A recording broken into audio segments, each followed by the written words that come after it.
Hello, good morning fifth grade. How are this morning? I hope all of you full of spirit and then stay healthy. Okay, today is Friday, the 5th of February 2021. Okay, hari ini adalah hari Jumat. Okay, nah anak-anak, now we are going to learn about pembelajaran 5 dan 6. Oke, kamu boleh tonton video Miss berikut ini. Adapun materi kita hari ini yaitu tentang dampak peristiwa Sumpah Pemuda pada tahun 1928.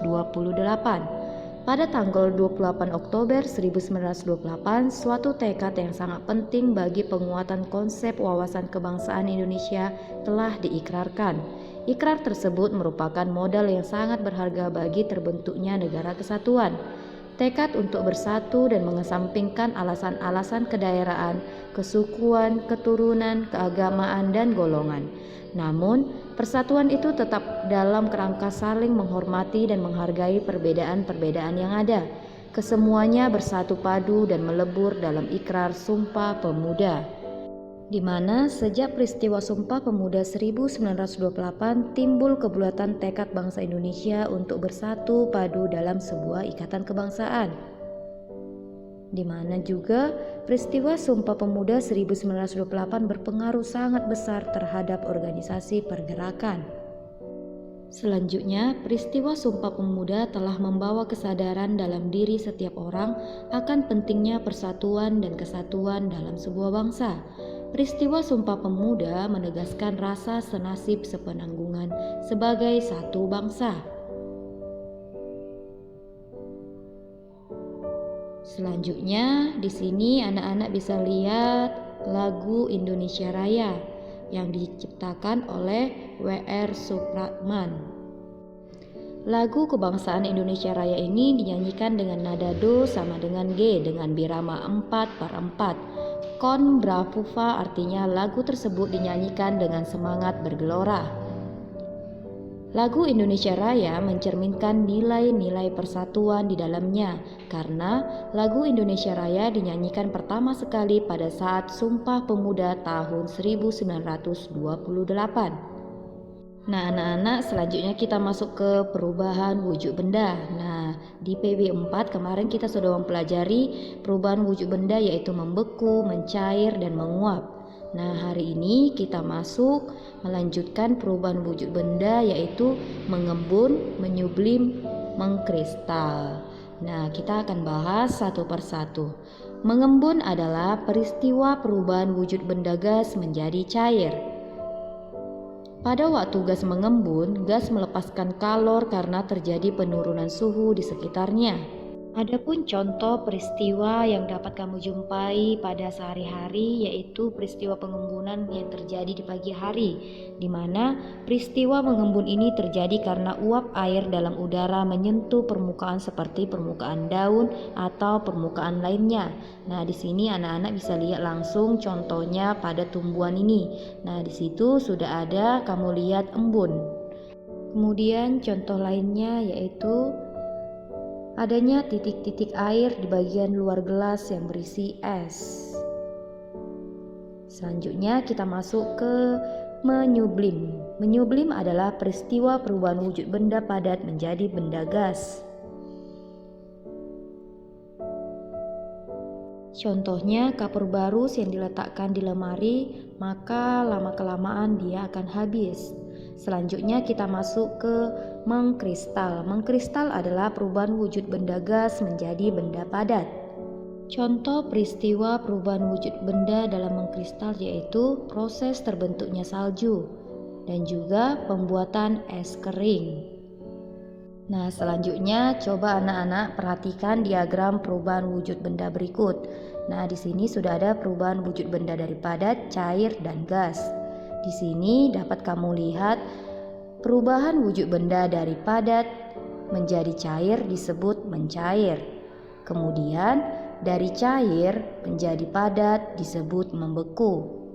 Selanjutnya, perubahan wujud benda dari cair menjadi gas disebut menguap. Kemudian dari gas menjadi cair disebut mengembun. Selanjutnya, perubahan wujud benda dari padat menjadi gas disebut menyublim.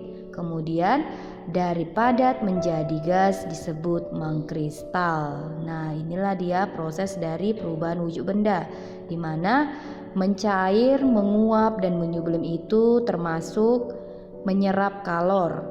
Sedangkan membeku, mengembun, dan mengkristal itu melepaskan kalor. Tahu ya anak-anak apa itu kalor? Kalor adalah panas. Nah, selanjutnya kita masuk ke pembelajaran 6, yaitu tentang Kongres Perempuan Indonesia. Kongres Perempuan Indonesia berlangsung 3 kali, di mana Kongres Perempuan Indonesia yang pertama di Yogyakarta, yaitu pada tanggal 22 Agustus 1928. Sedangkan Kongres Perempuan Indonesia kedua di Jakarta, yaitu pada tanggal 20 sampai 24 Juli 1935.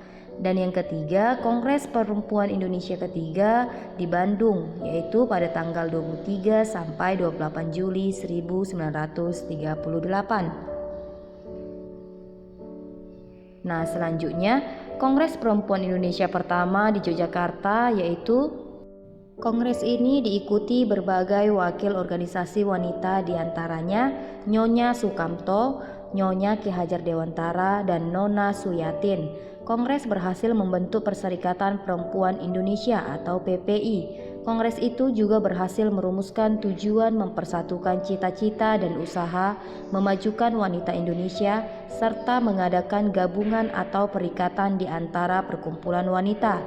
Pada tanggal 28 sampai 31 Desember 1929, PPI mengadakan kongres di Jakarta dan mengubah nama PPI menjadi PPII, Perserikatan Perhimpunan Istri Indonesia. Sedangkan pada Kongres Perempuan Indonesia kedua di Jakarta dipimpin oleh Nyonya Sri Mangunskoro. Kongres tersebut membahas masalah perburuhan perempuan, pemberantasan buta huruf, dan perkawinan. Yang ketiga, Kongres Perempuan Indonesia ketiga yang terjadi di Bandung. Kongres Perempuan Indonesia ini dipimpin oleh Nyonya Emma Puradireja, membicarakan hak pilih dan dipilih bagi wanita di Badan Perwakilan. Dalam kongres tersebut disetujui RUU tentang perkawinan modern yang disusun oleh Nyonya Maria Ulfa. Dan selanjutnya pada lagu Tanah Airku,